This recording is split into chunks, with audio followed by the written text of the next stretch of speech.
Hello दोस्तों, इससे पहले हमने रेस्पिरेशन यानी कि श्वसन चैप्टर का जो विभिन्न एग्जामों में पूछे गए क्वेश्चन थे प्रीवियस ईयर के, उसको हमने देख लिया। साथ साथ हमने उसका एक्सप्लेनेशन भी किया। अब हम अगला चैप्टर स्टार्ट करेंगे, रुधिर परिसंचरण, ब्लड सर्कुलेशन। हार्ट कैसे ब्लड की सप्लाई करता है, जो विभिन्न रुधिर वाहिनियाँ हैं कैसे वर्क करती हैं, ये सब इस चैप्टर में हम देखेंगे। और आप लोग वीडियो को लाइक करें, शेयर करें और ज़्यादा से ज़्यादा सब्सक्राइब करें। तो क्वेश्चन को शुरुआत करते हैं। Question number 1, a person having antigen A and B but no antibody belong to the blood group.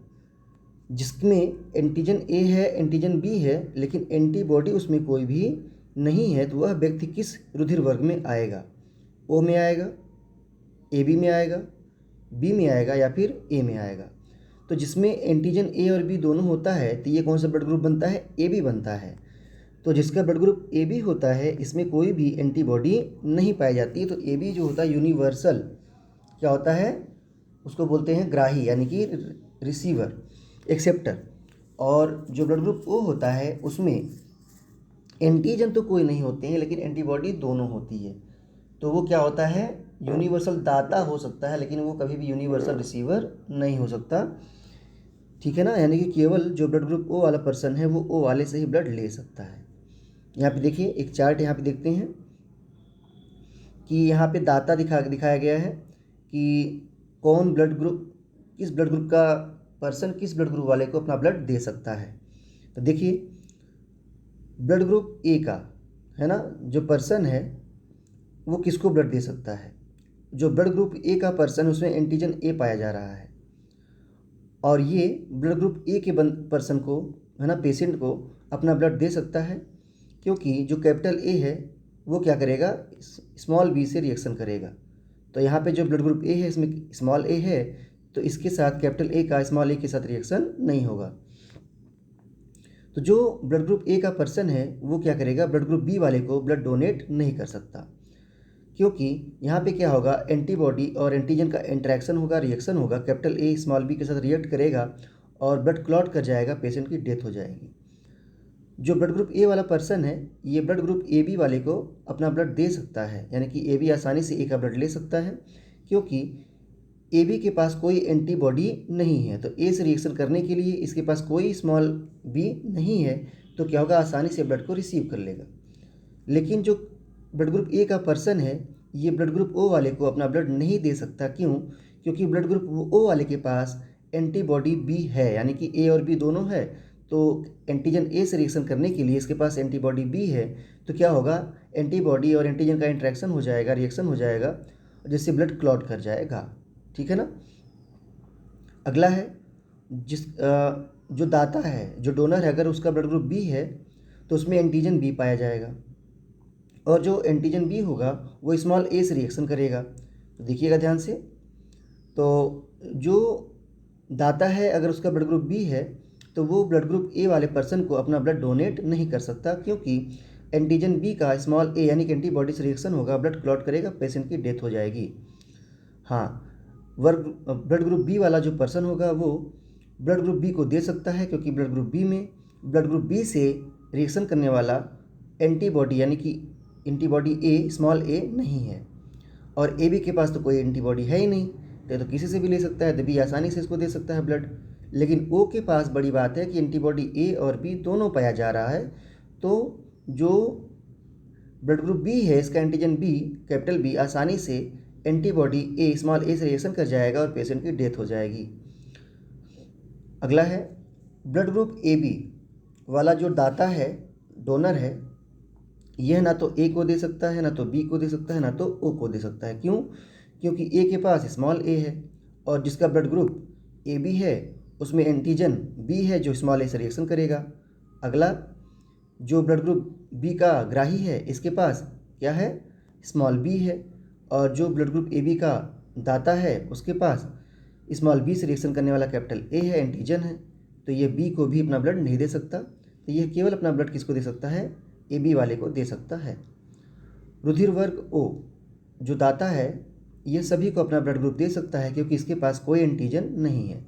जब इसके ब्लड के ऊपर एंटीजन नहीं है तो इसका ब्लड अगर पेशेंट की बॉडी में जाएगा तो इसके अगेंस्ट वहाँ कोई रिएक्शन नहीं होगा और ब्लड क्लॉट नहीं करेगा, इसलिए जो ब्लड ग्रुप ओ होता है वो क्या होते हैं, डोनर होते हैं। इसके अलावा भी क्वेश्चंस में आएंगे, हम देखेंगे लिखा रहता है ए पॉजिटिव ओ पॉजिटिव या A negative O negative, B negative B positive. तो इसका मतलब क्या होता है, इसका मतलब होता है कि ब्लड में एक और रुधिर वर्ग होता है, उसको बोलते हैं RH फैक्टर बोलते हैं। अगर RH फैक्टर है ब्लड में तो उसको blood group A positive B positive A B positive O positive बोलते हैं, और अगर नहीं है तो उसे क्या बोलते हैं, हम निगेटिव लगाते हैं। याद रहे इस बात को।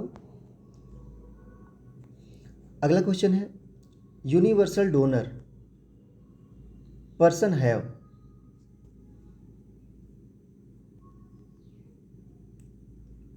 जो क्या होता है सार्वत्रिक दाता होता है उसमें क्या होता है, उसका कौन सा ब्लड ग्रुप होता है। अभी भी मैंने बताया कि सार्वत्रिक दाता कौन है, ब्लड ग्रुप ओ का पर्सन है, क्योंकि उसके पे कोई एंटीजन नहीं पाया जा रहा है। तो ओ जो होता है वो सार्वत्रिक क्या होता है, दाता होता है। ये बात आपको बता दी गई है। तो चलते हैं अगले क्वेश्चन पे। Question number 3, sickle cell anaemia is a disease of. Sickle cell anaemia किसकी डिजीज है, red blood cell, basophils, platelet, lymphocytes. Sickle cell anaemia कैसे होता है, क्या प्रॉब्लम होती है। तो सिंपल सी बात है कि आरबीसी जो होता है वो सिकल सेल्ड हो जाता है। आरबीसी में म्यूटेशन होने की वजह से, पॉइंट म्यूटेशन बोलते हैं, बिंदु उत्परिवर्तन, जिसकी वजह से क्या होता है कि जो अमीनो एसिड चेन होता है उसमें क्या होता है, डिस्टर्बेंस क्रिएट हो जाता है। और एक अमीनो एसिड के बदलाव की वजह से जो ब्लड का अपना शेप होता है वो हंसियाकार हो जाता है, सिकल्ड हो जाता है। और हंसियाकार ब्लड होने से सरफेस एरिया कम हो जाता है और ऑक्सीजन की जो कैरिंग कैपेसिटी है वो घट जाती है, जिससे पेशेंट को जहाँ पर भी ऑक्सीजन की कमी होती है वहाँ पे क्या होता है, दमा, यानी कि कैसे दम घुटने लगता है उसका, ऐसी प्रॉब्लम क्रिएट होती हैं। और जो अमीनो एसिड चेंज होता है वो कौन सा होता है, ग्लूटामिक एसिड की जगह पे क्या आ जाता है, वैलिन आ जाता है। छठे नंबर पर 6 पोजीशन पर ग्लूटामिक एसिड होता है हीमोग्लोबिन चेन में, तो वहाँ पे कौन आ जाता है, वैलिन आ जाता है। और वैलिन के आने की वजह से जो ब्लड होता है वो हंसियाकार हो जाता है, आरबीसी। तो राइट आंसर क्या होगा इसका, ए होगा, आरबीसी, रेड ब्लड सेल। अगला क्वेश्चन है, fibrinogen is found in. Fibrinogen कहाँ पाया जाता है, blood plasma and is synthesised in liver, option B, bile and is produced in liver, option C, blood plasma and produced in lymph node, या फिर option D, bone and synthesised in bone marrow. तो जो fibrinogen होता है, याद रहे, ये blood को क्लॉटिंग में सहायता करता है। तो ये कहाँ पाया जाएगा, ब्लड प्लाज्मा में पाया जाएगा। इसकी सिंथेसिस लिवर में होती है, लिवर से बनने के बाद ये कहाँ आ जाता है, ब्लड प्लाज्मा में आ जाता है। और जो फाइब्रिनोजन है, जब ये फाइब्रिन में कन्वर्ट होता है, तो फाइब्रिनोजन क्या है, ये सॉल्युबल फाइबर है, प्रोटीन फाइबर। लेकिन जब ये फाइब्रिन में कन्वर्ट होता है तो क्या होता है, इनसॉल्युबल होता है। और जो इंजर्ड एरिया होता है वहाँ पे जा करके ये जम जाता है, जिससे कि जो ब्लड सेल्स होती हैं वहाँ से बाहर नहीं निकल पाती और आसानी से ब्लड का थक्का जम जाता है। और इनकी जो भी ब्लड्स हैं, आरबीसी, डब्ल्यूबीसी, प्लेटलेट, इनका जो सिंथेसिस होता है वो बोन मैरो में होता है। जो बोन मैरो होती है, हमारी जो लॉन्ग बोन्स होती हैं, यानी कि हाथ की लंबी बोन ह्यूमरस और पैर की लंबी बोन है ना, फीमर, इन सब में प्रेजेंट होती है। Question number 5, innervation of heart is primarily meant for. तो जो इनरवेजन होता है, इनरवेज है ना, यानी कि मीन पर जो हार्ट है उसका जो वर्क होता है, जो उसका कह सकते हैं कि वो जो हार्ट बीट वगैरह होती है हार्ट की, वो किस लिए होती है। तो इसका जो राइट आंसर क्या होना चाहिए, ऑप्शन क्या है, initiation of heart beat, option B, regulation of heart beat, option C, activation of pacemaker, या D, release of acetylcholine. तो इसका राइट आंसर क्या होगा, regulation of heart beat. Innervation is the process, क्या है ये, एक प्रक्रिया है, regulate the heart beat. Initiation of heart beat causes by the SA node, sino atrial node होता है जिसको पेस मेकर भी कहते हैं, और ये क्या करता है, हार्ट बीट को स्टार्ट करता है। तो हमारा जो हार्ट होता है वो मायोजेनिक होता है, याद रहे। और खुद हार्ट में, हार्ट का ब्रेन यानी कि पेस मेकर हार्ट में ही लगा होता है, नोड होती है, मसल्स होती हैं जो जनरेट करती हैं इलेक्ट्रिक और हार्ट बीट स्टार्ट करती हैं। तो हमारा हार्ट मायोजेनिक होता है मैमल्स का। और जबकि जो इनवर्टिब्रेट्स होते हैं, जो अकार्डेटा होते हैं, उनका कैसा होता है, न्यूरोजेनिक होता है, यानी कि वो ब्रेन कंट्रोल करता है, हार्ट के बीट को शुरुआत भी करेगा और वही रोकेगा भी। जबकि हमारा हार्ट बीट नॉर्मली अपने आप चल रहा होता है, उसे ब्रेन से लेना देना नहीं है, बस उसके बीट को थोड़ा सा और बढ़ाना है, तब वहाँ पर एड्रीनलिन और नॉन एड्रीनलिन का अपना रोल शो होता है। और जो एसिटिलकोलिन है ये न्यूरोट्रांसमीटर का काम करता है और इम्पल्स को ले जाने का कार्य करता है आगे वाली सेल में। Question number 6, which of the following blood factor enters the clotting sequence after the formation of clot. कह रहा है which of the blood factor, कौन सा ब्लड फैक्टर होता है जो कि क्लॉटिंग सीक्वेंस में एंटर करता है, कब, जब ब्लड का फॉर्मेशन होता है। LLF, PTC, PTA या SPCA। तो इसका राइट आंसर क्या होगा, SPCA। SPCA क्या है, सीरम प्रोथ्रोम्बिन कन्वर्जन एक्सीलरेटर है। क्या है, सीरम प्रोथ्रोम्बिन कन्वर्जन एक्सीलरेटर है। ये ब्लड में एंटर करता है ना, और क्या होगा फिर, ब्लड क्लॉटिंग होगी। और जो LLF है इसे क्या बोलते हैं, इसे बोलते हैं लाकी लोवानेल फैक्टर, और इट इज़ फैक्टर नंबर 13 है ना, एंटर आफ्टर ब्लड क्लॉटिंग। जो फैक्टर नंबर 13 है वो क्या होता है, LLF बोलते हैं इसको, लाकी लोवानेल फैक्टर बोलते हैं। ध्यान दीजिएगा, पूछा क्या था, विच of the following factor enter the clotting sequence after the formation of clot. जब क्लॉट बन जाएगा तब कौन एंटर करेगा, उसको मेंटेन करने के लिए कौन करेगा, सीरम प्रोथ्रोम्बिन कन्वर्जन एक्सीलरेटर यानी कि SPCA एंटर करेगा। और जब चोट लगेगी उस समय कौन एंटर करेगा, कौन है, लाकी लोवानेल फैक्टर है। जो PTC है यह क्या है, यह फैक्टर नंबर 9 है, इसको बोलते हैं plasma thromboplastin, plasma thromboplastin component. और यह नॉट एंटर आफ्टर, यानी कि बाद जब क्लॉटिंग हो जाती है तब यह एंटर नहीं करता है। एक फैक्टर यहाँ पर PPA दिया है, क्रिसमस फैक्टर या PPA बोलते हैं, यानी कि plasma clotting thromboplastin, plasma clotting thromboplastin. और ये एंटीसीडेंट होता है, और ये फैक्टर नंबर क्या होता है, 11 होता है। तो आपके सामने यहाँ क्वेश्चन किया गया था कि ब्लड क्लॉटिंग के बाद कौन एंटर करता है, तो आपको वो भी बताया गया, साथ साथ ये भी बताया गया कि जो LLF है ये क्या है, PTC है ये क्या है ना, और कब ये सिक्रीट होता है। साथ में आपको ये बताया गया जो SPCA है ये क्या होता है।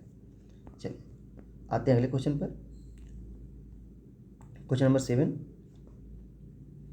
लिस्ट को यहाँ पे मैच कराना है दोनों को, और बोल रहा है करेक्ट आंसर सिलेक्ट करना है। फिशेस में ब्रांकियल हार्ट होता है, एम्फीबियस में ट्रांजिशनल हार्ट होता है, रेप्टाइल्स में डबल हार्ट होता है ना। तो देखते हैं फटाफट चीज़ों को। तो इसका ऐसे कर लेते हैं ना, A का 1 यानी कि जो फिश ब्रांकियल हार्ट होता है इनका, है ना। B का 2, जो राइट आंसर दिया उसकी हम बात कर रहे हैं। एम्फीबियंस जो है इनका ट्रांजिशनल हार्ट होता है। C का 2 इनका भी ट्रांजिशनल होता है। D का बर्ड्स 3 डबल हार्ट होता है, और मैमल्स का भी डबल हार्ट होता है। तो आपको पता होना चाहिए कि जो फिशेस होती हैं इनका हार्ट 2 चैम्बर होता है, जो एम्फीबियंस होती हैं इनका हार्ट 3 चैम्बर होता है, और रेप्टिलियंस का भी जो होता है इनकम्प्लीट 4 चैम्बर एंड 3 चैम्बर ही मान के चलिए। तो इन सब में क्या होता है, डबल हार्ट हम नहीं बोल सकते क्योंकि ब्लड यहाँ मिक्स हो जाता है। लेकिन जो बर्ड्स होते हैं और जो मैमल्स होते हैं इनके केस में क्या होता है, हार्ट 4 चैम्बर में बटा होता है, राइट साइड का हार्ट और लेफ्ट साइड का, आर्टियम और वेंट्रिकल, ठीक है ना। तो इसलिए इसे बोलते हैं हम डबल हार्ट बोलते हैं। नेक्स्ट क्वेश्चन है 8, if spleen is removed the platelet count will, है ना। तो अगर क्या हो कि स्प्लीन से जो प्लेटलेट काउंट, अगर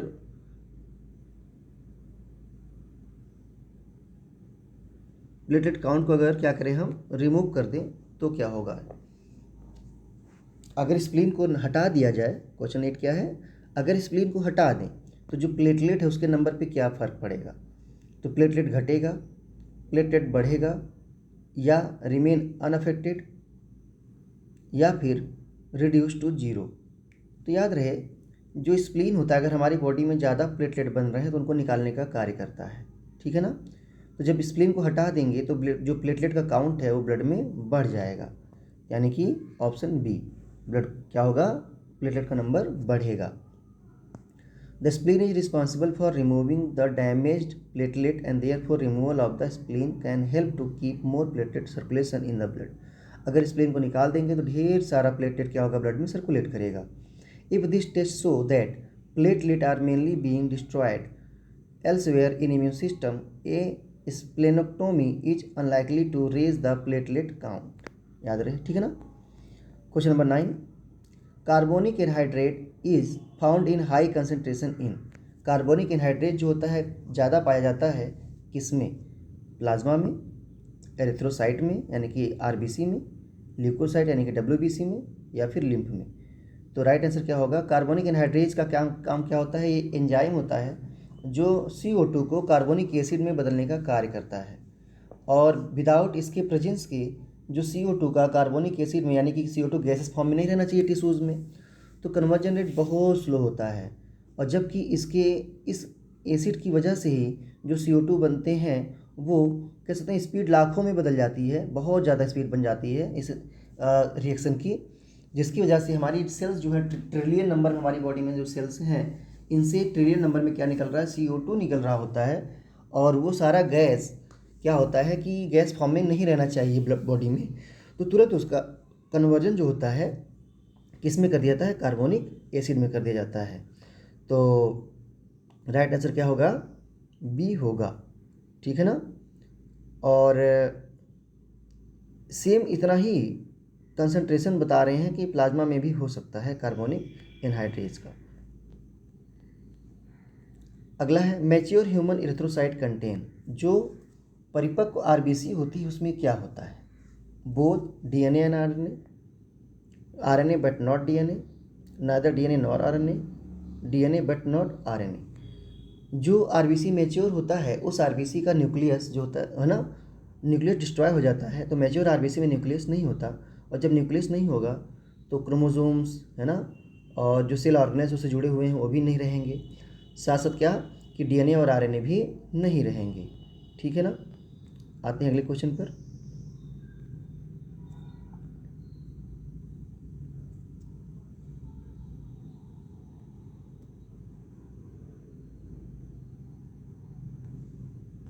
question number 11, main get killed by cyanide because it affect the function of. जो मैन है साइनाइड का यूज करते ही है ना, क्या होता है, जब साइनाइड हल्का सा उसके ब्लड में मिक्स होता है तो क्या तुरंत उसकी डेथ हो जाती है।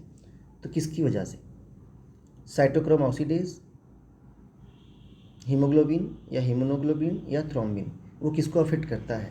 तो इसका राइट आंसर तो यहाँ पे दिया है, ये साइटोक्रोम ऑक्सीडेज की वजह से होता है। जब भी साइनाइड बॉडी में एंटर करती है तो ये क्या होती है, इनहेलेशन इंजेक्शन में किसके थ्रू बॉडी में जाती है, और ये इंटरफेयर करती है बॉडी की एबिलिटी से, और क्या करती है, ऑक्सीजन को का जो डिस्ट्रीब्यूशन उसे रोक देता है। जो साइनाइड आयन है ये रिएक्ट करता है irreversibly with the iron atom in enzyme cytochrome C oxidase, और ऑक्सीजन का जो ट्रांसपोर्टर मॉलिक्यूल हीमोग्लोबिन है ना। तो ध्यान रहे कि किसको डिस्टर्ब करता है, ये साइटोक्रोम ऑक्सीडेज को करता है, जिसकी वजह से इलेक्ट्रॉन ट्रांसपोर्ट चेन रुक जाता है और बॉडी में ज़्यादा से ज़्यादा जो एनर्जी आती है वो ETS से आती है, जिसकी वजह से पेशेंट की डेथ हो जाती है। Okay, question number 12, if a child's blood group AB and his father's blood group is O, what would be the blood group of his mother.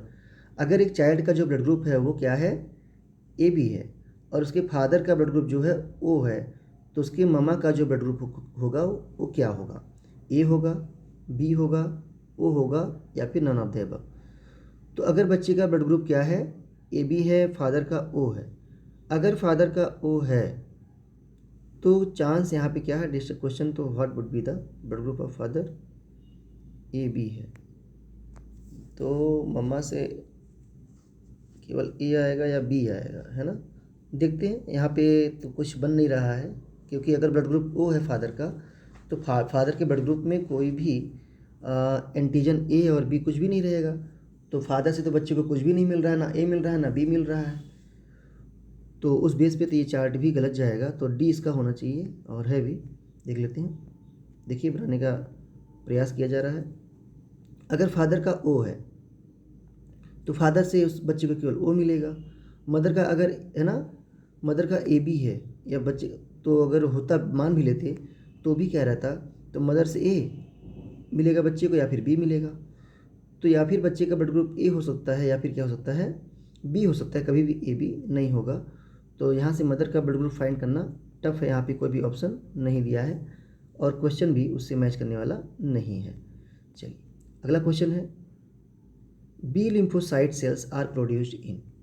जो बी लिम्फोसाइट होते हैं ये कहाँ पे प्रोड्यूस होते हैं, थाइमस ग्लैंड में, लिम्फ नोड में, बोन मैरो में या लीवर में। तो इनका जो फॉर्मेशन होता है बी लिम्फोसाइट का, टी लिम्फोसाइट, बी लिम्फोसाइट, इनका फॉर्मेशन कहाँ होता है, बोन मैरो में ही होता है। और जो लिम्फोसाइट होती हैं एक प्रकार की WBC सेल्स होती हैं और ये इम्यून सिस्टम हमारे जो प्रतिरक्षा तंत्र उसका भाग होती हैं। और यहाँ पे दो मेन टाइप ऑफ लिम्फोसाइट होती हैं, B cells and T cells. जो बी सेल होता है वो एंटीबॉडी प्रोड्यूस करता है और एंटीबॉडी जो होती हैं वो बैक्टीरिया वगैरह को क्या करती हैं, इन्वाइट कर लेती हैं वायरस को और मारने का काम करती हैं, टॉक्सिन वगैरह को ख़त्म करने का काम करती हैं। और जो टी सेल होता है वो डायरेक्ट यानी कि जा करके पैथोजेंस को किल करता है, डायरेक्ट जाके फाइट करता है। Question number 14, the cation of following element is necessary for coagulation. The cation of following element is necessary for coagulation, sodium, calcium, potassium, zinc. जो कैटायन होता है ना, नेसेसरी फॉर कोगुलेशन, तो ब्लड को जमने के लिए कौन सा कैटायन आवश्यक होगा, positive ion, sodium ion, calcium ion, potassium ion या फिर जिंक। तो ब्लड को जमने के लिए कैल्शियम आयन की आवश्यकता होती है ना, और जो ब्लड क्लॉटिंग को एक्सेलरेट करता है। तो राइट आंसर क्या होगा इसका, बी होगा। Next question, chloride ion content is higher in. Chloride ion की जो मात्रा होती है उच्च किस में होती है, आर्ट्रियल आरबीसी यानी कि धमनियों के लाल रक्त कोशिका में, बी वेनस आरबीसी यानी सिराओं के लाल रक्त कोशिका में, सी इक्वल आरबीसी यानी दोनों में बराबर मात्रा में, D RBC of all veins and one artery यानी कि सभी सिरा तथा एक विशेष धमनी की लाल रक्त कोशिका में। क्वेश्चन ध्यान देखिएगा कि क्लोराइड आयन की मात्रा किसमें ज़्यादा होती है। तो क्लोराइड शिफ्ट आपको पता ही है आरबीसी होगा, और क्लोराइड शिफ्ट जो होता है वो आयन बैलेंस करने के लिए होता है। तो इसका जो अमाउंट होगा वो क्या होगा, कुछ विशेष प्रकार की धमनियों में, यानी कि ये वाला answer, RBC of all veins and one artery, सभी सिराओं में है ना, सभी सिराओं के आरबीसी में क्लोराइड का जो अमाउंट होगा वो ज़्यादा होगा, और विशेष धमनी यानी कि वन आर्टरी, केवल एक आर्टरी में ऐसा होगा। CO2 परिवहन के दौरान जो ऑक्सीजन है, राइट आंसर क्या है, डी है। CO2 परिवहन के दौरान क्या होता है, इसमें ऑक्सीजन रहित जो रुधिर में क्लोराइड आयन प्लाज्मा से आरबीसी में चले जाते हैं। जब ऑक्सीजन नहीं होता है ना, तो आरबीसी में क्या चले जाते हैं, क्लोराइड आयन चले जाते हैं, और इस घटना को क्लोराइड शिफ्ट या हैम्बर्गर घटना कहते हैं। इसी कारण ऑक्सीजन रहित रुधिर युक्त आरबीसी में क्लोराइड की मात्रा धमनी की रक्त है ना से अधिक होता है। सभी सिराओं में तथा एक धमनी अर्थात पल्मोनरी धमनी में ऑक्सीजन रहित रुधिर होता है, अतः यहाँ पर क्लोराइड आयन की जो मात्रा होगी क्या होगी, वो अधिक होगी। आते हैं अगले क्वेश्चन पर, विच of the following is A chloride which of the following is A defensive protein produced by lymphocyte.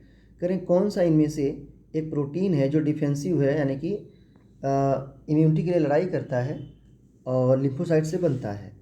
Option A haemoglobin, option B flavoprotein, option C biliprotein या ऑप्शन डी इम्यूनोग्लोबुलिन। तो जो immunoglobulin से इन्हें बोलते हैं antibodies. Right answer क्या होगा, D होगा। ये प्रोटीन बी सेल प्रोड्यूस करती है, लिम्फोसाइट, बी लिम्फोसाइट, और ये क्या करती है, जाकर के बैक्टीरिया, वायरस है ना, इन सबको और जो टॉक्सिन्स होते हैं उन्हें ख़त्म करने का काम करती है, डिस्ट्रॉय करने का काम करती है। कौन, इम्यूनोग्लोबुलिन। तो और जो बिलीरुबिन है यहाँ पर दिया हुआ है ऑप्शन में है ना, तो राइट आंसर सर डी है, याद रखिएगा। जो बिलीरुबिन है ये लीवर में बनता है, और जो हीमोग्लोबिन है ये ब्लड में पाया जाता है, और जिसके कारण जो ब्लड है वो लाल कलर का होता है, और आयरन प्रोटीन भी इसको कहते हैं। अगला क्वेश्चन है 17, which of the following form an irreversible complex with haemoglobin of the blood. Which of the following form an irreversible complex, कौन सा है जो इरिवर्सिबल कॉम्प्लेक्स है ना, with haemoglobin of the blood. Haemoglobin के साथ कौन सा इरिवर्सिबल कॉम्प्लेक्स बनाता है। A carbon dioxide, B pure nitrogen gas, C carbon monoxide, D a mixture of carbon dioxide and helium. तो forms an irreversible complex with haemoglobin of the blood. देखिए, अगर जो हीमोग्लोबिन है इससे अगर CO2 रिएक्शन करता है तो CO2 जो होता है वो क्या होता है, जब लंग्स में ब्लड आता है तो CO2 वहाँ से निकल जाता है। जब ऑक्सीजन रिएक्शन करता है इन्वायरमेंट से, तो जब टिश्यूज़ के पास पहुँचता है ब्लड तो ऑक्सीजन वहाँ से निकल के कहाँ चला जाता है, ऊतक में, कोशिकाओं तक चला जाता है। और नाइट्रोजन गैस से कोई मतलब है नहीं। तो कहने का मतलब क्या है कि कार्बन डाइऑक्साइड और जो ऑक्सीजन वगैरह होते हैं ये लोग रिवर्सिबल बनाते हैं, यानी कि इनसे बॉन्ड बनेगा भी हीमोग्लोबिन से, रिएक्शन होगा भी और बाद में ये अलग भी हो जाएंगे। लेकिन जो कार्बन मोनोऑक्साइड होता है ये परमानेंट बॉन्ड बना लेता है, बंध बना लेता है किसके साथ, हीमोग्लोबिन के साथ। और जिससे क्या होता है, कार्बोक्सी हीमोग्लोबिन बन जाता है कॉम्प्लेक्स, और क्या होता है कि पेशेंट की डेथ हो जाती है, क्योंकि इस केस में क्या होगा, ये कंडीशन अपरिवर्तनीय होगा और अपरिवर्तनीय होने की वजह से पेशेंट सांस नहीं ले पाएगा और उसकी डेथ हो जाएगी। Question number 18, which of the following receives blood through circle of Willis, है ना, कौन है जो ब्लड फॉलोइंग रिसीव ब्लड, जो ब्लड को रिसीव करता है सर्कल ऑफ विलिस के थ्रू। तो हाइपोफाइसिस है, थायराइड ग्लैंड है, या फिर पैंक्रियाज या एडिनल ग्लैंड। UPPC का क्वेश्चन है, 2010 में पूछा गया था। तो हाइपोफाइसिस जो सर्कल ऑफ विलिस या सर्कल ऑफ आर्टरीज है जो मस्तिष्क को रक्त की आपूर्ति करता है। हाइपोफाइसिस मतलब मस्तिष्क, जो मस्तिष्क को रक्त की क्या करता है, आपूर्ति करता है। और इसका नाम जो दिया गया था थॉमस विली ने दिया था, तो इसलिए बोलते हैं क्या, इसको हम सर्कल ऑफ विलीज या सर्कल ऑफ आर्टरीज बोलते हैं। ठीक है ना। Question number 19, how many molecule of O2 can bound to 1 molecule of myoglobin. कितने मॉलिक्यूल O2 के, है ना, मायोग्लोबिन से बाइंड अप होते हैं। तो बताया गया था मायोग्लोबिन से एक ही बनेगा, है ना। How many molecule of O2 can bind to 1 molecule of myoglobin. Oxygen के 2 अणु मायोग्लोबिन के एक अणु को बांध सकते हैं, क्योंकि एकल पॉलीपेप्टाइड श्रृंखला इनमें पाई जाती है। Question number 20, which of the following has maximum affinity for haemoglobin as compare to oxygen. कह रहे हैं विच हैज़ द फॉलोइंग, किसके पास मैक्सिमम एफिनिटी होती है, किसके लिए, हीमोग्लोबिन के लिए, as compare to oxygen. Oxygen के कंपेयर में हीमोग्लोबिन के लिए किस में ज़्यादा एफिनिटी होती है। कार्बन मोनोऑक्साइड की, कार्बन डाइऑक्साइड की, नाइट्रोजन की, या नाइट्रिक ऑक्साइड की। तो अभी भी ऊपर मैंने बताया था आपको, कार्बन मोनोऑक्साइड जो होता है इसकी एफिनिटी ऑक्सीजन से ज़्यादा होती है और ये परमानेंट बॉन्ड बना लेता है हीमोग्लोबिन से और इरिवर्सिबल होता है, और अगर इसका अमाउंट ज़्यादा है तो पेशेंट की डेथ हो जाएगी।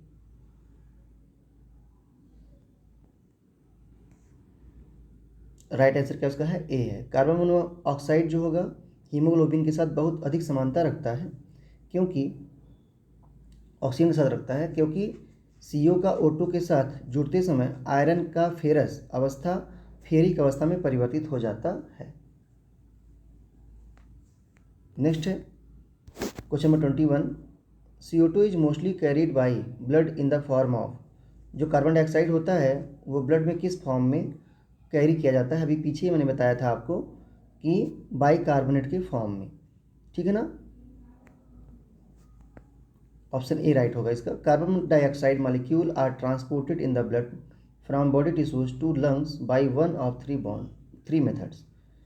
3 मेथड है, कौन सा है, transport of O2 mainly in the form of tricarbonate, bicarbonate लिखना चाहिए, हमें ट्राई लिख दिया है, ध्यान दीजिएगा। 70% जो होता है बाइकार्बोनेट के फॉर्म में होता है, और 20 से 25% जो CO2 होता है RBC के द्वारा ट्रांसपोर्ट किया जाता है, और 7% जो CO2 होता है वो डिज़ोल्व प्लाज्मा के रूप में क्या होता है, ट्रांसपोर्ट किया जाता है। तो 70% जो होता है वो बाइकार्बोनेट के फॉर्म में ट्रांसपोर्ट होता है, maximum 70%। Question number 22, 98% of haemoglobin found in adult human. कह रहे हैं कि जो 98% हीमोग्लोबिन होता है जो एडल्ट लोग होते हैं, वयस्क ह्यूमन होते हैं, वो किस फॉर्म में होता है। हीमोग्लोबिन ए होता है, हीमोग्लोबिन बी A2 होता है, हीमोग्लोबिन F होता है या हीमोग्लोबिन S होता है।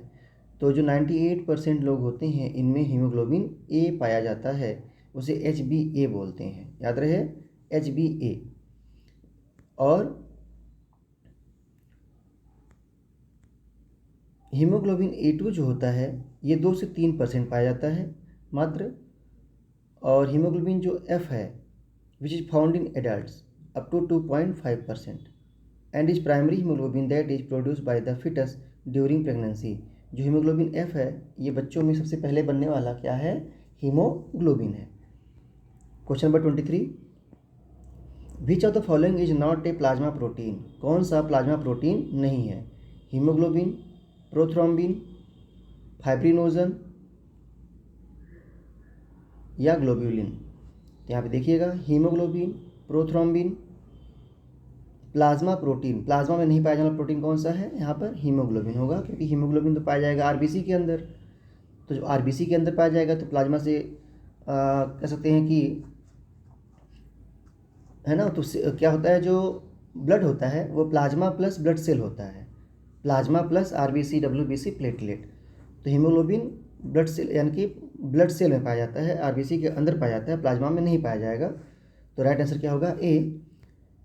प्रोथ्रोम्बिन, फाइब्रिनोजन, ग्लोब्यूलिन ये सब जो होते हैं प्लाज्मा में पाए जाते हैं, और जबकि जो हीमोग्लोबिन होता है वो ग्लोबुलर प्रोटीन होता है और वो पाया जाता है ब्लड सेल में, आरबीसी में पाया जाता है। Question number 24, haemophilia is a hereditary disease and the gene for this disease is located in. जो हीमोफीलिया है वो क्या है, एक हेरिडिटरी डिजीज़ है ना, अनुवांशिक रोग हीमोफीलिया। और इसके जो जीन होते हैं वो कहाँ पे होते हैं, किस पॉइंट पे होते हैं। तो 21 क्रोमोसोम पे, ऑल ऑटोसोम पे, या साइटोप्लाज्मिक डीएनए पर, या फिर सेक्स क्रोमोसोम पे। तो ये एक सेक्स लिंक्ड डिजीज़ है, सेक्स संलग्न, लिंग संलग्न रोग है हीमोफीलिया। और वर्णांता ये सब क्या है, लिंग संलग्न रोग है। तो इसका राइट आंसर क्या होगा, डी होगा, ठीक है ना। और चोट लगने पर जो रोगी का ब्लड होता है वो नहीं जमता, जिससे कि ब्लड का थक्का ना जमने से अगर असमय कहीं से जो चोट लगता है, अगर कोई उसका हेल्प करने वाला नहीं है तो उस केस में उसकी डेथ भी हो सकती है। तो उसे बोलते हैं हीमोफीलिया, और इसे ब्लीडर्स डिजीज़ भी कहते हैं। Question number 25, if the vagus nerve supply to the heart is cut off, its rate of beat will be. अगर जो वेगस नर्व है ना, जो हार्ट के लिए सप्लाई किया गया है, अगर उसे कट कर दिया जाए तो हार्ट रेट पर क्या फ़र्क पड़ेगा, इंक्रीज़ होगा, ऑप्शन बी डिक्रीज़ होगा, ऑप्शन सी रिमेन अनअफेक्टेड, या option D initially increases and then return to normal condition. इसका राइट आंसर क्या होगा, सी होगा। क्या चीज़, रिमेन अनअफेक्टेड, क्योंकि हार्ट हमारा मायोजेनिक होता है। देखिए, if vagus nerve supply to heart is cut, है ना, off, its rate of beat will remain unaffected because vagus nerve are function in sound production। जो वेगस नर्व्स हैं, ठीक है, साउंड के लिए हेल्प करते हैं, ब्रीदिंग में हेल्प करते हैं, cardiac, slowing vasomotor and visceral reflexes, gastric and pancreatic secretion and gastrointestinal movement में हेल्प करते हैं। तो सिंपल सी बात है कि जो हार्ट बीट है स्लोइंग के लिए तो जिम्मेदार थे, तो ऑलरेडी जो चल रहा है तो उसी पे पड़ा रहेगा, क्योंकि लो करने वाले तो उल्टा कट ही गए हैं, है ना। तो वही जो वेगस नर्व है, देख रहे हैं क्या क्या कर रहे हैं, ब्रीदिंग को भी कंट्रोल करते हैं, कार्डियक को स्लोइंग करते हैं, और वासोमोटर, वासोमोटर यानी कि जो ब्लड वेसल्स हैं इन्हें कंट्रोल कर सकते हैं, विसरल रिफ्लेक्सेस जो हमारी बॉडी की हैं, है ना, एलिमेंट्री कैनाल वगैरह की उसको, और गैस्ट्रिक एंड पेंक्रियाटिक जो सिक्रीशंस है इसको अफेक्ट कर सकते हैं, एंड गैस्ट्रोइंटेस्टाइनल मूवमेंट्स को कंट्रोल कर सकते हैं। Question number 26, him of the haemoglobin molecule is called. जो हीमोग्लोबिन मॉलिक्यूल का हिम होता है उसे क्या कहते हैं, एपोएंजाइम कहते हैं, कोएंजाइम कहते हैं, इनऑर्गेनिक कोफैक्टर कहते हैं, या फिर प्रोस्थेटिक ग्रुप कहते हैं। तो जो हिम है हीमोग्लोबिन का, इसे क्या कहते हैं? प्रोस्थेटिक ग्रुप कहते हैं। तो राइट आंसर क्या होगा? डी होगा। हीमोग्लोबिन जो प्रोटीन है वो दो भाग से made up of 4 polypeptide chain, 2 alpha chain होती है, 2 बीटा चेन होती है। जो हर एक चेन होती है अटैच टू हिम ग्रुप, ये किससे जुड़ी होती है? हिम ग्रुप से जुड़ी होती है। Of porphyrin attach to the iron atom, the prosthetic group containing an iron molecule entered in the porphyrin ring, it is non proteinous part. जो हिम होता है वो नॉन प्रोटीनस पार्ट होता है। याद रहे, प्रोस्थेटिक ग्रुप जो होते हैं वो नॉन प्रोटीनस पार्ट होते हैं। Question number 27, adenohypophysis does not include. जो एडिनोहाइपोफाइसिस होता है वो किस में नहीं आता? यानी कि बात कर रहे हैं पिट्यूटरी ग्लैंड की। जो पिट्यूटरी ग्लैंड है उसमें दो पोर्शन होते हैं, एंटीरियर पिट्यूटरी और पोस्टीरियर पिट्यूटरी। जो एंटीरियर पिट्यूटरी होती है ना, उसको बोलते हैं एडिनोहाइपोफाइसिस, और जो पोस्टीरियर पिट्यूटरी होती है उसे बोलते हैं न्यूरोहाइपोफाइसिस। तो मेन दो पार्ट होते हैं, लेकिन बीच में क्या होता है कि प्रेजेंट होता है कौन सा? Middle pituitary. लेकिन ह्यूमन में जो मिडिल पिट्यूटरी होती है वो मर्ज हो जाती है। याद रहे, किसके साथ? इंटरमीडिया के साथ, यानी कि कह सकते हैं कि जो मिडिल पिट्यूटरी होती है उसके साथ मर्ज हो जाती है। तो जो एडिनोहाइपोफाइसिस है, यानी कि जो एंटीरियर पिट्यूटरी है, वो क्या होती है? पार्स डिस्टेलिस ठीक उसका पार्ट है, पार्स ट्यूबरेलिस उसका पार्ट है, और जो मध्य पिट्यूटरी होती है वो भी इससे मर्ज होती है।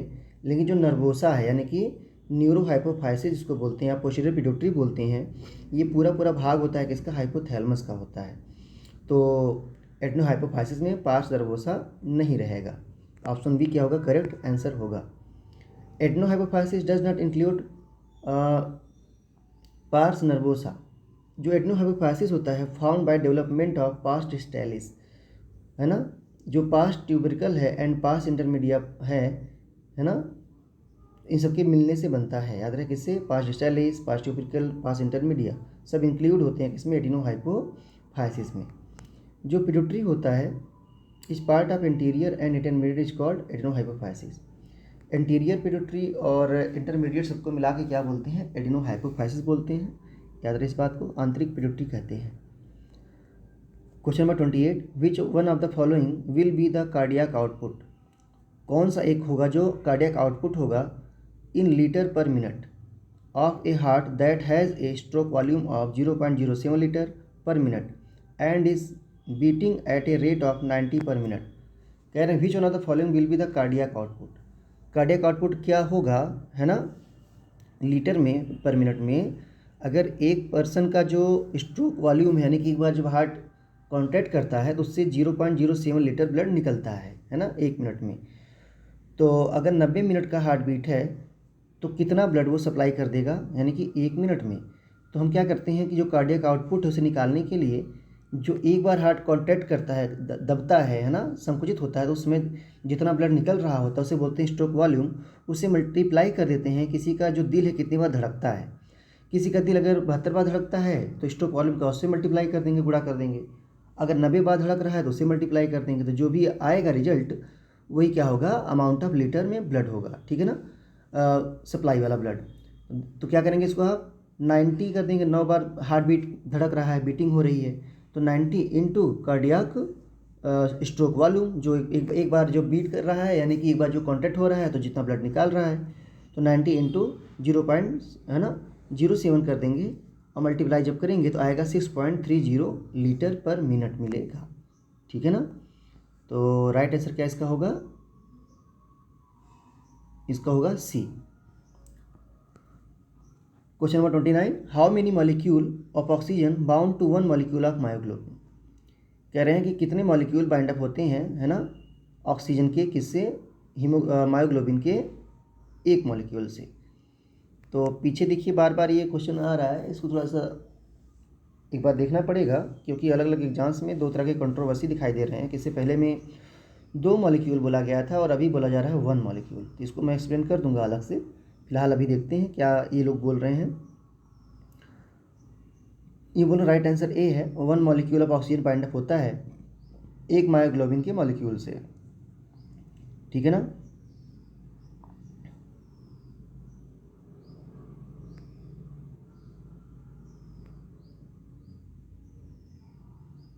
अगला क्वेश्चन है question number 30, the pacemaker of the human heart is located in. जो पेस मेकर होता है इसको बोलते हैं atrio ventricular node, sorry sino SA node, क्या बोलते हैं SA node, sino atrial node बोलते हैं इसको। और ये जो साइनो यानी कि जो एट्रियम है ना, राइट एट्रियम, उसका जो साइनस है उसके पास रहता है, जो होल है यहाँ पे आकर के वेना केवा ओपन होती है उसी के पास लगा होता है, एक नोड होता है मसल्स का स्पेशल, और जो इलेक्ट्रिक जनरेट कर सकता है उसे बोलते हैं पेस मेकर। तो क्या बोला, राइट एट्रियम में होता है, ठीक है, right atrium, option B left atrium, option C ventricle, option D vena cava. इसका राइट आंसर क्या होगा, राइट एट्रियम होगा, ठीक है ना। ये क्या होता है, has small mass of specialised cells in the top of right atrium. Special type की सेल्स होती हैं जो राइट एट्रियम पर टॉप होता है वहाँ पर। अगला क्वेश्चन देखते हैं, in coagulation of blood the enzyme converting fibrinogen into fibrin, है ना, कह रहा है कि जो कन्वर्ट करता है, जब ब्लड का क्लॉटिंग होता है, थक्का जमता है, तो जो एंजाइम फाइब्रिनोजन को फाइब्रिन में कन्वर्ट करता है ना, वो कौन सा है, ए थ्रोम्बिन, बी प्रोथ्रोम्बिन, सी माल्टेज, डी पेप्सिन। तो जो क्या करता है, जो फाइब्रिनोजन को फाइब्रिन में कन्वर्ट करता है उसे क्या बोलते हैं हम, थ्रोम्बिन बोलते हैं। क्या बोलते हैं, thrombin. Enzyme converting fibrinogen, coagulation of blood, दो प्रक्रिया यहाँ पर दी जा रही है, ए एंजाइम के बाद थ्रोम्बिनेज होना चाहिए था, चलिए देखते हैं।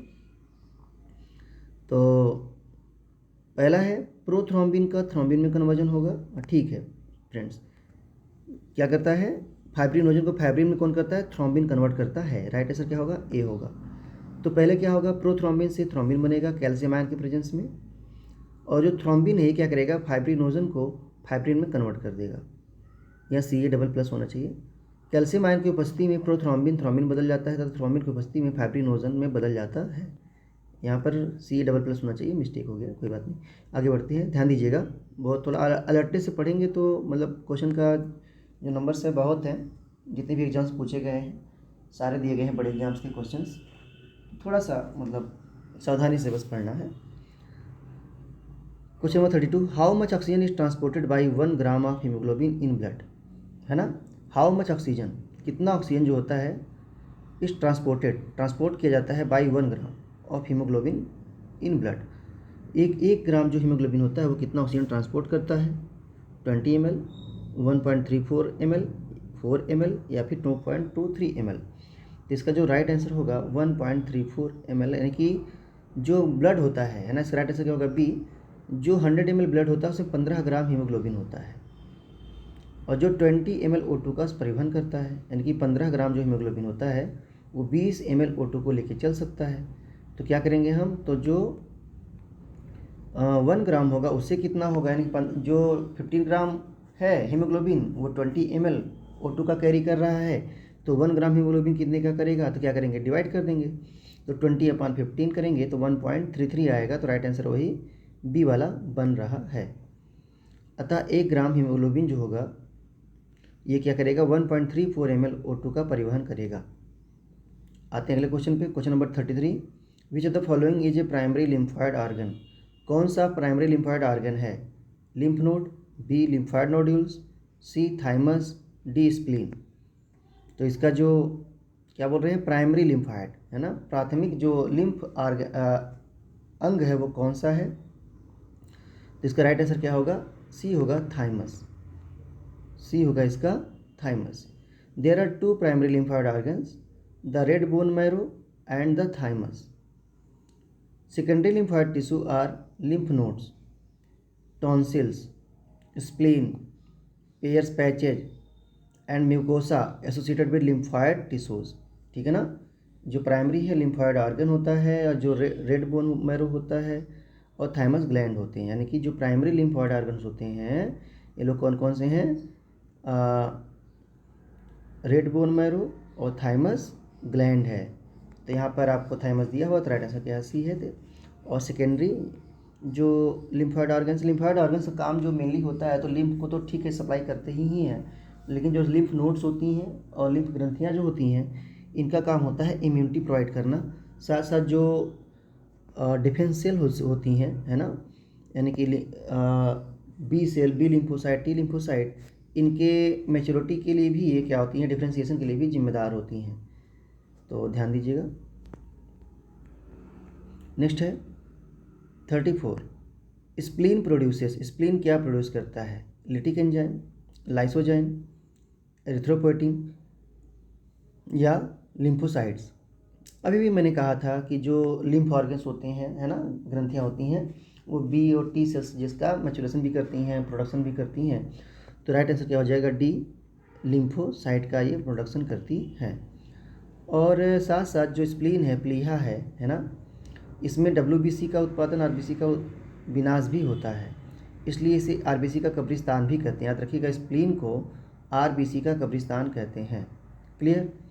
जो एरिथ्रोपोएटिन है, एक प्रोटीन है जो RBC का निर्माण में भाग लेता है। एरिथ्रोपोएटिन RBC बनाने में सहायता करता है, ठीक है ना। और किडनी निकालता है, किडनी एरिथ्रोपोएटिन। लाइसोजाइम एक एंजाइम है जो लार में पाया जाता है, आंसू में पाया जाता है, पसीने में पाया जाता है, जो एंटीबैक्टीरियल है। और लिटिक एंजाइम का स्राव लाइसोसोम से होता है, ठीक है ना। आते हैं अगले क्वेश्चन पर। Question number 35, between which of the following pairs marriage will be incompatible. कह रहे हैं किसके बीच जो मैरिज होता है वो इनकम्पेटिबल होता है, यानी कि शादी नहीं करनी चाहिए। A RH positive male, RH positive female. ये तो ठीक है, जब दोनों पॉजिटिव रहेंगे तो कोई दिक्कत नहीं है। तो यहाँ पे जो दिक्कत होती है, दिक्कत ये होती है कि RH फैक्टर का सबसे बड़ा प्रॉब्लम आता है कि अगर जो मेल है वो RH पॉजिटिव होता है, वो जो फीमेल होती है वो RH निगेटिव होती है। तो अक्सर क्या होता है, ज़्यादा लोग तो RH पॉजिटिव, यानी एक फैक्टर रेसस मंकी में देखा गया था, ये एक एंटीजन है। तो अगर जो हमारे 98% पर्सन्स होते हैं आसपास वो RH पॉजिटिव ही होते हैं, तो आसानी से ब्लड डोनेट करने में कोई दिक्कत नहीं होती है। लेकिन कुछ पर्सन ऐसे भी मिलेंगे जो RH निगेटिव होते हैं। अगर RH निगेटिव वाले को RH पॉजिटिव वाला ब्लड दे दिया जाता है तो फर्स्ट टाइम तो बहुत खास प्रॉब्लम नहीं होती है, शुरुआत होती है। लेकिन जो RH निगेटिव वाला होता है वो RH पॉजिटिव वाले ब्लड को क्या समझता है, एंटीजन समझ के उसके अगेंस्ट एक्शन लेना स्टार्ट कर चुका होता है। तो अगर नेक्स्ट टाइम फिर से, यानी कि उसके लिए मेमोरी बन चुकी होती है RH पॉजिटिव के लिए, अगर नेक्स्ट टाइम फिर से ऐसा कोई ब्लड उसको दिया जाता है जो RH पॉजिटिव है RH निगेटिव वाले को, तो क्या होगा, RH निगेटिव वाले की बॉडी एक्शन लेगी और पूरा ब्लड को क्लॉट कर देगी और RH निगेटिव वाले की डेथ हो जाएगी, यानी खुद उसका बॉडी डिफेंस कर रहा है। तो कहने का मतलब क्या हुआ, यहाँ पर जो मेल होगा, ऑप्शन डी यहाँ पे दिया है, RH positive male, RH negative female. तो राइट आंसर क्या होगा, RH positive male, RH negative female, ठीक है ना। तो जब RH पॉजिटिव नर तथा RH निगेटिव मादा के बीच विवाह होता है तो क्या होता है, RH निगेटिव से संबंधित रोग होता है जिसे एरिथ्रोब्लास्टोसिस फिटैलिस कहते हैं। और यह केवल शिशुओं के जन्म से पहले ही गर्भावस्था में होता है। यह बहुत कम लेकिन घातक होता है। इसमें प्रभावित शिशु की गर्भावस्था में ही या जन्म के शीघ्र बाद मृत्यु हो जाती है। ऐसे में शिशु सदा RH पॉजिटिव होते हैं, इनकी माता RH निगेटिव होती है तथा पिता RH पॉजिटिव होते हैं। इन्हें यह गुण पिता से ही वंशागति में मिलता है। Question number 36, under A given oxygen concentration in blood dissociation of oxyhaemoglobin will increase. कह रहे हैं कि अगर ऑक्सीजन का कंसंट्रेशन दिया गया है ब्लड में तो जो ऑक्सी हीमोग्लोबिन है, जो हीमोग्लोबिन से ऑक्सीजन का रिएक्शन है वो इंक्रीज करेगा, उसका ब्रेकडाउन इंक्रीज करेगा कब? A pH of blood rises, pH of blood falls, dissociation of oxyhaemoglobin will increase. या कब होगा, है ना, कब? जब CO2 concentration in blood falls, या फिर D free fatty acid concentration in blood falls. तो जब ब्लड का pH जो होता है गिरता है, यानी कि जब बॉडी का pH गिरता है, pH कब गिरेगा? जब ज़्यादा CO2 होगा ब्लड में, यानी कि कार्बोनिक एसिड होगा, कह सकते हैं, बन रहा होगा।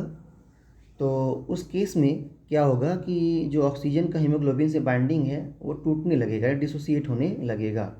तो बॉडी का pH कम होना, ऑक्सीजन और हीमोग्लोबिन का ब्रेकडाउन होना, डिसोसिएशन होगा, यानी right answer B. Question number 37, under what circumstances does agglutination occur during blood transfusion even if the donor and the recipient both have the same blood group. कह रहे हैं under what circumstances, किस circumstances में does agglutination, है ना, अकर, agglutination जो होगा किस कंडीशन में होगा, यानी कि ब्लड का जमना, जब during blood transfusion if the donor and recipient both have the same blood group. अगर दोनों का, यानी कि ब्लड ग्रुप मेरा बी है और सामने वाले का भी बी है, और मैं डोनेट कर रहा हूँ सामने वाले को ब्लड अपना, तो कह रहे हैं कि केवल ब्लड ग्रुप देख लिया गया, दोनों बी हैं और ट्रांसपोर्ट कर दिया गया, तो कौन सी कंडीशन होगी, जो रिसीवर होगा उसकी बॉडी में ब्लड जो है जम जाएगा और उसकी डेथ होने के चांसेस होंगे। तो मैंने बताया था कि जो 4 ब्लड ग्रुप होते हैं ए बी और ओ, इसके एक्सेप्ट क्या होता है, RH फैक्टर भी होता है। अगला ब्लड ग्रुप क्या होता है, RH पॉजिटिव RH निगेटिव। तो अगर मैं RH पॉजिटिव हूँ और जो डोनर है वो RH नेगेटिव है, तो चांस क्या होगा कि धीरे धीरे उसके बॉडी में ब्लड कोगुलेशन हो सकता है। तो इसका जो राइट आंसर होगा क्या होगा, donor is RH positive and recipient is RH negative. The agglutination is the clumping of particles. Agglutination occurs optimally when antigen and antibodies react in blood. Agglutination occurs during blood transfusion even if the donor is RH positive and the recipient is RH negative. First time blood transfusion safe, but in case of second time agglutination occurs, यानी कि blood का थक्का दोबारा अगर blood दिया जाएगा तो blood का थक्का बहुत फास्ट बनेगा और डेथ हो जाएगी पेशेंट की। Question number 38, if a child blood group is AB, अगर एक बच्चे का ब्लड ग्रुप AB है और उसके फादर का O है, देखिए क्वेश्चन रिपीट किया है, तो कह रहा है कि कौन सा ब्लड ग्रुप होगा। तो अभी मैंने कहा था कि बच्चे का अगर ब्लड ग्रुप AB है तो फादर और मदर दोनों में से किसी का भी ब्लड ग्रुप O नहीं होना चाहिए। तो सिंपल सी बात है, इससे कोई डाटा क्लियर नहीं होता, ठीक है ना, नन ऑफ द एबव होगा। Question number 39, the average life span of RBC, जो RBC होती है उसका जीवन काल क्या होता है, 90 डे, 100 डे, 110 डेज या फिर 120 डेज। राइट आंसर क्या इसका है, डी, 120 दिन का होता है, ठीक है ना। और एवरेज लाइफ स्पैन 120 दिन in man, 100 day in frog and 80 day in rabbit. Man में जो ह्यूमन में होता है 120 दिन का होता है, फ्रॉग में 100 दिन का होता है और रैबिट में 80 दिन का होता है, किसका, RBC का जीवन काल। अगला क्वेश्चन दिया हुआ है क्या यहाँ पर, और बोल रहा है which of the are tissue macrophages, ठीक है। यहाँ पे दिया है कुपर सेल्स, सेकेंड दिया T लिम्फोसाइट, थर्ड दिया है B लिम्फोसाइट, फोर्थ दिया है मेगा कैरियोसाइट। पूछ रहा है इसमें कौन कौन से मैक्रोफेज हैं, मतलब ये जो सेल्स होती हैं ये कोई स्पेसिफिक नहीं होती, जो कि B और T जो सेल होती हैं स्पेसिफिक होती हैं, एंटीबॉडीज स्पेसिफिक होती हैं, लेकिन मैक्रोफेजेज जो होते हैं स्पेसिफिक नहीं होती। कोई भी पैथोजन आएगा उसे पकड़ करके मतलब मारने का काम करने का प्रयास करेंगे, अब सफल होते हैं नहीं होते हैं बात की बात है। तो इसमें देखिए कुपर सेल जो है वो मैक्रोफेज है, यहाँ पर ये तो फिक्स है, कुपर लिवर में पाया जाता है कुपर सेल। और मेगा कैरियोसाइट ये भी क्या है, क्या बोलेंगे, क्या पूछा है इसमें, मैक्रोफेज है ना। तो इसका जो, और जो B लिम्फोसाइट है यहाँ पे तो थोड़ा सा देखते हैं। तो पहली बात तो क्लियर है कि कुपर सेल और मेगा कैरियोसाइट जो है ये मैक्रोफेजेज हैं, है ना। फिलहाल और देख लेते हैं। तो कुपर सेल जो लिवर में पाए जाते हैं, फैगोसिटिक नेचर के होते हैं, और मिक्स मैक्रोफेज। और जो T लिम्फोसाइट देखिए यहाँ B लिख दिया है, तो यहाँ पे 1 2 3, हाँ ठीक है। T लिम्फोसाइट भी क्या करती हैं, सेल में ब्लड में प्रेजेंट होती हैं और मारने का काम करती हैं, डायरेक्ट लड़ाई करने का काम करती हैं, जाके भिड़ती हैं ये। तो Kupffer cell, T lymphocyte, megakaryocyte सब डायरेक्टली भिड़ती हैं किससे, पैथोजन से। राइट आंसर क्या होगा, B होगा। और जो T लिम्फोसाइट और B लिम्फोसाइट होती हैं both are macrophage. Megakaryocyte called platelet involving blood clotting, जो मेगा कैरियोसाइट होता है उसे प्लेटलेट कहते हैं और वो ब्लड क्लॉटिंग में इन्वॉल्व होता है। तो देखिए राइट आंसर क्या होगा इसका, अच्छा ठीक है। तो मेगा कैरियोसाइट प्लेटलेट को कहते हैं, सॉरी यहाँ पे ध्यान दीजिएगा। तो राइट आंसर क्या होगा इसका, कुपर सेल, T लिम्फोसाइट और B लिम्फोसाइट। नेक्स्ट क्वेश्चन है 41, given SA node, AB node, node of Aschoff and Tawara, bundle of His. कह रहा which component given the above of the special conducting system in human heart as pacemaker. तो कह रहे हैं ये जो चारों हैं इनमें से कौन सा पेस मेकर का सिस्टम बनाता है। आपको बता दें कि SA नोड जो है वो सिग्नल देगा, फिर वो पहुँचेगा AV नोड के पास, और AV नोड से ये सिग्नल पहुँचता है कहाँ पर, बंडल ऑफ हिस के पास। तो 1 2 3 तो फिक्स है ना। अब फिर लेकिन पूछा क्या है, सीक्वेंस बता रहा हूँ, और ये पूछ के आ रहा है विच component given above of the special conducting system in human at touches. पूछ रहा है कौन सा पेस मेकर का काम करेगा। सीक्वेंस तो ठीक है, कैसे नोड सिग्नल पहुँचेगा AV नोड, AV नोड से पहुँचेगा कहाँ पर, bundle of his, bundle of हिस से पहुँचेगा पुरकिंजे फाइबर में। तो यहाँ पर जो पेस मेकर है वो SA नोड है, ठीक है ना, D। चलिए आगे बढ़ते हैं। जो SA नोड, फिलहाल इससे पहले बात कर लेते हैं। SA नोड जो होता है वो हार्ट बीट को जनरेट करता है। Question number 42, the ion essential for conversion of prothrombin into thrombin during blood clotting. कौन सा आयन होता है प्रोथ्रोम्बिन को थ्रोम्बिन में बदलने के लिए जिम्मेदार होता है ब्लड क्लॉटिंग के समय पर? Mg double plus ion, Fe double plus ion, या Zn डबल प्लस आयन, या कैल्शियम आयन? तो इसका राइट जो आंसर होगा वो क्या होगा, डी होगा। कैल्शियम आयन की आवश्यकता होती है प्रोथ्रोम्बिन को थ्रोम्बिन में बदलने के लिए। जब प्रोथ्रोम्बिन थ्रोम्बिन में कन्वर्ट होगा तब ये फाइब्रिनोजन को, जो थ्रोम्बिन है फाइब्रिनोजन को फाइब्रिन में कन्वर्ट करेगा, और वो जो फाइब्रिन होती है इनसॉल्युबल प्रोटीन होती है, और वो ब्लड को क्या करेगी, क्लॉट करने में हेल्प करेगी। अगला question, colloidal osmotic pressure in blood plasma is mainly due to. Blood plasma का जो कोलॉइडल नेचर होता है वो किसकी वजह से होता है? एल्ब्यूमिन के कारण, ग्लोब्यूलिन के कारण, C फाइब्रिनोजन के कारण, या D सोडियम क्लोराइड के कारण? तो इसका जो राइट आंसर होगा क्या होगा, ए होगा, एल्ब्यूमिन, ठीक है ना। Colloidal osmotic pressure in blood plasma mainly by albumin. जो कोलॉइडल ऑस्मोटिक प्रेशर होता है ब्लड प्लाज्मा का, कोलॉइडल नेचर होता है वो एल्ब्यूमिन के कारण होता है। In blood vessel plasma that usually tend to pull water into the circulatory system if it opposing force of hydrostatic pressure. तो कोलॉइडल नेचर जो ब्लड का होता है किस वजह से होता है, एल्ब्यूमिन की उपस्थिति के कारण होता है। तो आज बस हम इतना क्वेश्चन अभी सॉल्व करते हैं। अगले पार्ट में इसके आगे क्वेश्चन हम सॉल्व करेंगे। तो बार बार बोल रहा हूँ कि वीडियो को शेयर करिए, है ना, लाइक करिए, सब्सक्राइब कीजिए, और क्वेश्चन का जो रिवीजन है आराम से आप लगा करके स्पीड 1.5 का करके या 2 का करके आप रख करके अपना काम करते रह सकते हैं, और ढेर सारे जो क्वेश्चंस हैं वो सुन सकते हैं, उनके एक्सप्लेनेशन को भी आप सुन सकते हैं। ओके, धन्यवाद।